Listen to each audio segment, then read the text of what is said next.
हे प्रभु, जैसे सूर्य भगवान को नमस्कार प्रिय है, शंकर जी को जल की धार प्रिय है, भगवान विष्णु को श्रृंगार प्रिय है, हे गोविंद वैसे भक्ति ही माधवो प्रिय, भक्ति आपको प्रिय। भगवान तो कहते हैं भाव का भूखा हूं मैं, भाव ही बस सार है, भाव से मुझको भजो तो भव से बेड़ा पार है। आप भाव के भूखे हैं तो फिर स्वभाव भी कैसा है आपका। भीष्म याद आई भीष्म को एक घटना महाभारत की। भीष्म ने कहा प्रभु आप जैसा दयालु भी कौन होगा। 3 लोक के नाथ और अर्जुन का रथ हाँकते, अर्जुन का रथ चलाते और अर्जुन आपको आज्ञा देते।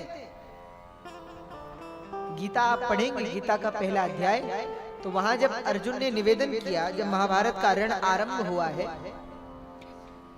जब पांचजन्यम ऋषिकेशो देवदत्तम धनंजय पौंड्रम ददमौ महासंखम भीमकरमाव्रकोदरा अनंत विजयम राजा कुंती पुत्रो युधिष्ठिर नकुलः सहदेवश्च सुघोषमणि पुष्पकौ।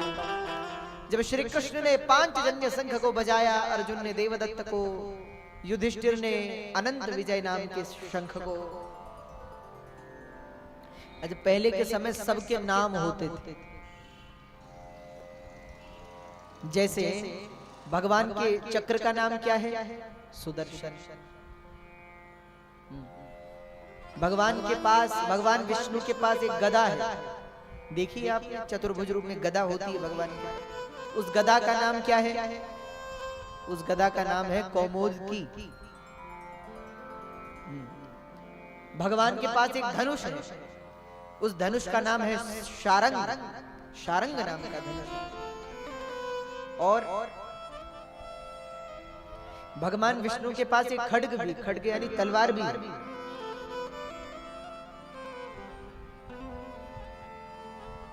तो पहले के समय लोग सबके नाम रखते थे। जैसे भगवान विष्णु के शंख का नाम है पांचजन्य, कृष्ण के शंख का नाम है पांचजन्य, अर्जुन के शंख का नाम है देवदत्त,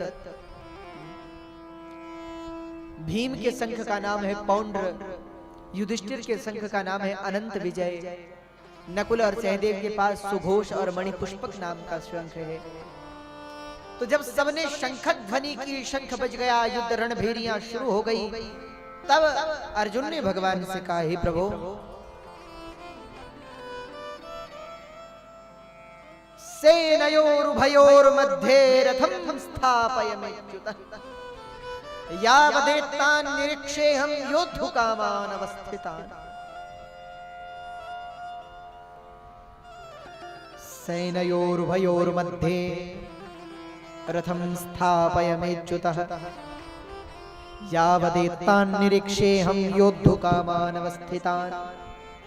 कैर्मया सह योद्धव्यं यस्मिन् रणसमुद्यमे। अर्जुन ने निवेदन किया भगवान से, हे प्रभु जरा दोनों सेनाओं के बीच में मेरे रथ को ले जाइए।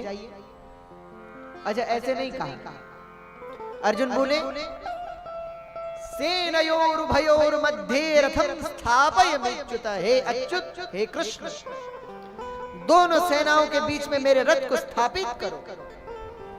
अब बताओ, न भगवान को श्री कहा, न भगवान को जी कहा, न विनती, न प्रार्थना, आदेश, आज्ञार्थ है ना, स्थापय, आज्ञा दी अर्जुन ने। जिनकी मात्र भ्रिकुटी के इशारे से संपूर्ण संसार चलता है, उन भगवान को अर्जुन ने आज्ञा दी, हे कृष्ण दोनों सेनाओं के बीच में हमारे रथ को ले जाओ। कोई और होता तो रथ से उतर के कहता हम तुम्हारे कोई सेवक हैं क्या, खुद चलाओ अपना रथ, हम नहीं चलाएंगे। पर कितने दयालु हैं हमारे प्रभु। अर्जुन से हाथ जोड़कर बोले जी अभी ले चलता। और भीष्म कहते हैं प्रभु ऐसा तो कई बार देखा जाता है कि मालिक कहे और ड्राइवर गाड़ी चलाए, मालिक ड्राइवर से कहे चलो गाड़ी चलाओ तो वो चलाए, पर ऐसा नहीं देखा जाता कि ड्राइवर मालिक से कहे चलो गाड़ी चलाओ, गाड़ी रोको। अच्छा आप लोग बताओ, मालिक की बात ड्राइवर सुनेगा या ड्राइवर की बात मालिक सुनेगा?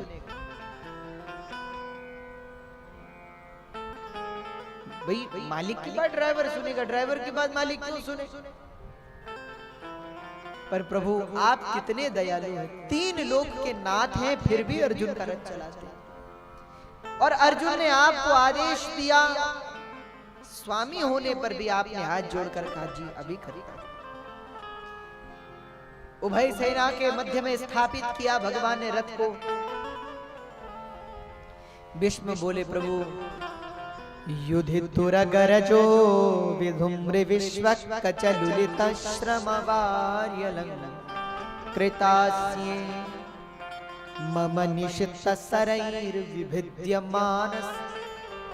हे गोविंद, रथ चलाने के परिश्रम के कारण जिनके मुख पर प्रस्वेद के बिंदु लगे हुए हैं, मेरे मारे हुए बाणों से जिनके कवच कुंडल छेदे गए हैं, हे अर्जुन के मित्र मेरी आपने रति हो जाए।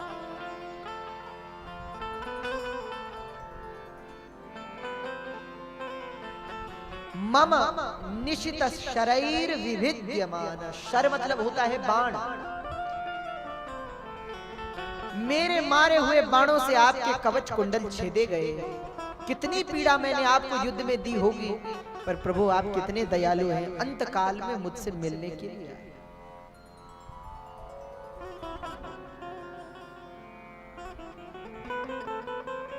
जब जब अर्जुन को मोह ने पकड़ा तब तब आपने अर्जुन को ज्ञान दिया। जब अर्जुन को मोह हुआ आपने न केवल अर्जुन का रथ हाँका, अपितु अर्जुन के बुद्धि को भी अज्ञान से ज्ञान की ओर आपने। जो अर्जुन कह रहा था मैं नहीं लड़ूंगा, अर्जुन ने जब बीच सेना में रथ मध्य में ले गए भगवान, अर्जुन ने अपने पक्ष और विपक्ष दोनों योद्धाओं को देखा तो अर्जुन कांपने लगे। गीता पढ़ेंगे, गीता का प्रथम अध्याय। कांपने लगे अर्जुन।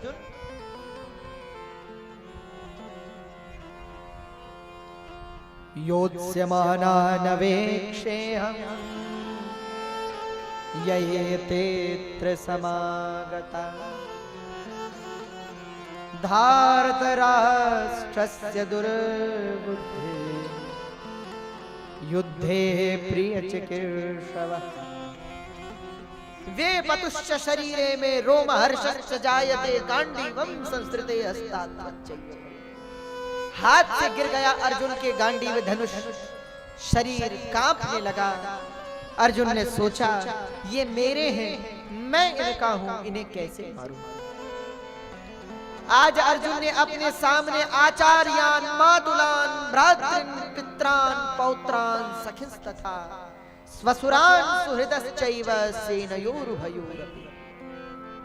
आज अर्जुन ने आचार्य को देखा, अपने सगे संबंधियों को देखा, भाइयों को देखा, मित्रों को देखा, अपने दादा भीष्म को सामने खड़ा देखा तो अर्जुन के हाथ से धनुष गिर गया। कह दिया अर्जुन ने अगर इन्हें मारने से मुझे 3 लोक का राज्य भी मिले तो भी मैं इन्हें नहीं मारूंगा, तो फिर हस्तिनापुर के राज्य की तो बात ही क्या। न कांक्षे विजयम कृष्ण न च राज्यम सुखानि च किम नो राज्येन गोविंद किम भोगैर्जीविते। अर्जुन कह रहे अगर इन्हें मारने से, एक बार मान भी लो कि हम इन्हें मारकर युद्ध जीत भी जाएं और संपूर्ण धरती के शासक बन भी जाएं, तो उस धन का, उस वैभव का, उस संपत्ति का हम क्या करेंगे जब उस संपत्ति में हमारे लोग ही हमारे साथ नहीं होंगे। धन तो होगा पर परिवार नहीं होगा, तो धन का करोगे क्या। हे प्रभु, इससे श्रेयस्कर तो ये होगा कि मैं इस युद्ध क्षेत्र में अपने प्राणों को त्याग दूं। हे प्रभु, मैं भिक्षा मांगकर जीवन यापन कर लूंगा पर अपने सगे संबंधियों को नहीं मांगूंगा। हे गोविंद, व्यवहित प्रतना मुखम निरीक्ष्य स्वजनवधाद्विमुखस्य दोषबुद् कुमति महरदात्मविद्ययाय चरणरति परमस्य तस्य मे। हे गोविंद, आपने अर्जुन को आई उस कुमति को, आए उस अज्ञान को, हुए उस मोह को मिटाने के लिए गीतामृत का पान उस अर्जुन को कराया। और जब अर्जुन ने, जो गीता सुनने से पहले कह रहा था मैं नहीं लड़ूंगा, गीता सुनने के बाद उसी अर्जुन ने कहा, हे प्रभु, नष्टो मोहः स्मृतिर्लब्धा त्वत्प्रसादान् मयाच्युत। आपके आशीर्वाद से मेरा मोह का नाश हो गया। अब तो करिष्ये वचनम तव, जो आप कहेंगे वही मैं करूंगा। अर्जुन ने कहा, तो दयालु हो तो आप जैसा, ज्ञानी हो तो आप जैसा, और सुंदर हो तो आप जैसा, आप जैसा हमें कौन मिलेगा। और प्रभु, आप तो इतने कृपा वत्सल हैं, इतने भक्त वत्सल हैं, इतने प्रेमी हैं अपने भक्तों के, कि अपनी वाणी तक को असत्य कर देते हैं भक्त की बात को सत्य करने के लिए। याद आई दादा भीष्म को महाभारत के रण की एक पुरानी कथा। एक बार श्री कृष्ण से मदद मांगने के लिए